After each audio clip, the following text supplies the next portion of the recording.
Difficult Question program is on the air. It's Meet Up the Kahramanlı in the studio. Today our guest is lawyer Fuad Agayev. Welcome to our studio. Thank you.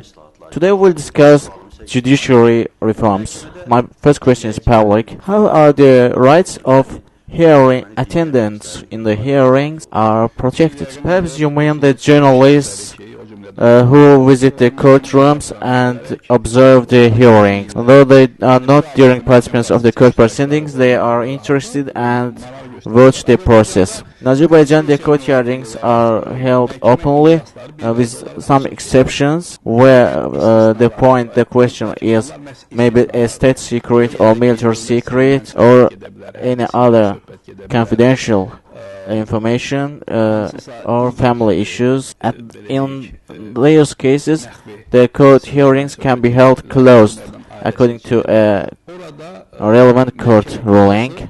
But this is an exception, and these exceptions are not misused.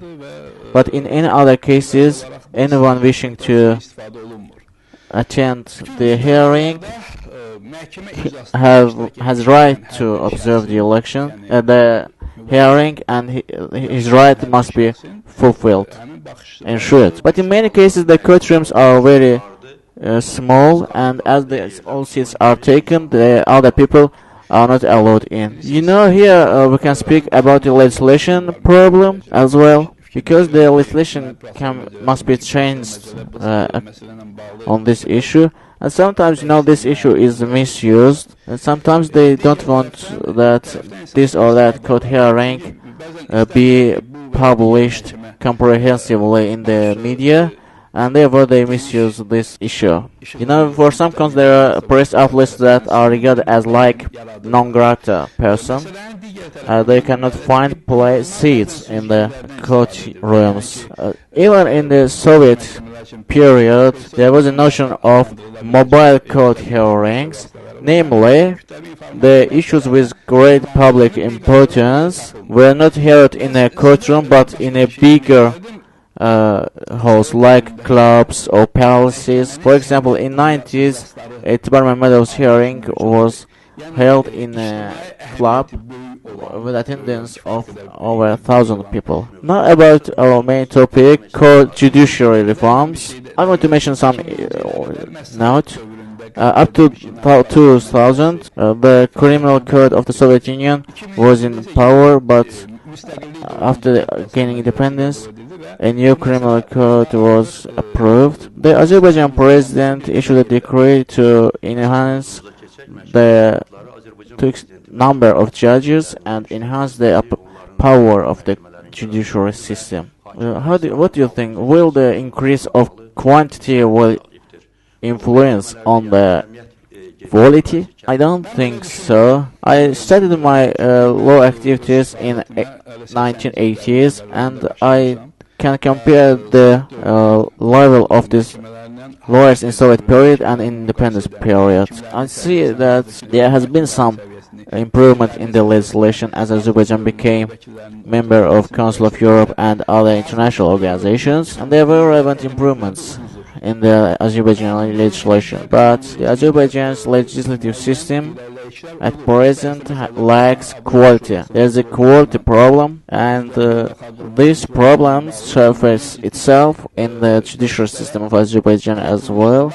So increase of the number of judges up to 600, I think it will not influence on the quality. When will the public opinion for Azerbaijan people will change on the fair judicial system? Because the decisions of the local courts are considered as unfair by the local international organization. Can there be reforms in this sphere? Yes, the cases considered by the court are divided into two types. Like the quantity is not big, and there are some cases about which the citizens are informed very well. But the cases of ordinary citizens or ordinary legal entities are not delivered to the society, and the people are not informed about it. There is a notion of ordered cases like political cases where court investigations are not carried out. This is, is related with the political will. The executive officers are superior than the judiciary system, and they can influence the judiciary system. But the other issues which are not publicized, even they may be on big properties, big funds, there I think corruption, bribery is very big. It's a very big problem. And the corruption, but there has been no lawsuit, proceedings regarding the corruption in courts. And even if international organizations speak about the bribery in the courts, there are no preventive measures are taken. What measures should government take? I would say we need here political, legal decisions. So decisions made on the political wheels. There are very nice practices, very good practices. For example, in Singapore's Prime Minister fought against bribery in 1960, and even he arrested his closest friends. It was a demonstration of political will, which were reflected in legal documents. Thank you for coming to our studio. Today our guest was lawyer Fuad Agayev.